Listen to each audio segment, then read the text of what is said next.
12 साल की बच्ची से रेप करने वाला आरोपी सोहेब सूरत जेल में बेहोश, उम्र कैद की सजा पाए कैदी को सीने में दर्द होने पर अस्पताल ले जाया गया, इलाज के दौरान मौत। सूरत लाजपोर जेल की घटना, मृतक कैदी सद्दाम हुसैन के सीने में दर्द हुआ और अस्पताल पहुंचने उसकी बहुत हो गई। एक रिपोर्ट महेंद्र सिंह परमार के साथ। जेल खाते एक कस्टोडियल डेथनो बनाव बनेलो है, जे संदर्भे अत्रे हालमां सिविल होस्पिटल खाते एना इन्क्वेस्ट पंचनामानी कार्यवाही करवामां आवेल छे, जेमां विगत ए रीतेना छे। सद्दाम हुसैन उर्फे इरफान अब्दुल अजीज रायनी करीने एक पाका कामना आरोपी जे हता, जे उमर वर्ष 33 अने રહેવાસી मुस्लिम फळिया धारागिरी नवसारीना રહેવાસી છે,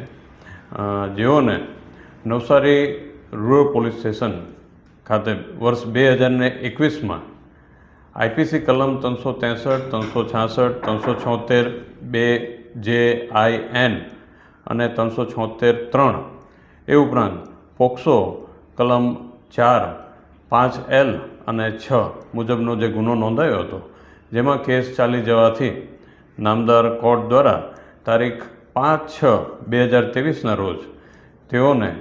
આજીવન કેદની સખત સજા તે ઉપરાંત દંડ રૂપિયા 30,000ના સજા ફરમાવેલ હતા અને આ રીતે તેઓ પાકા કામના કેદી તરીકે તે તારીખથી લાજપોર જેલ ખાતે બંદીવાન હતા, જેઓને આજરોજ સવારે 11 વાગે જે કહેવાય કે એમના અચાનક ખભાના ભાગે દુખાવો ચાલુ થતાં ફરજ પરના જે ડૉક્ટર શ્રી મનીષભાઈ હતા, તેઓએ એના કન્સલ્ટ કર્યા અને તેઓને વધુ સારવાર અર્થે જેલના ગાર્ડના જાપ્તા સાથે તુરંત જ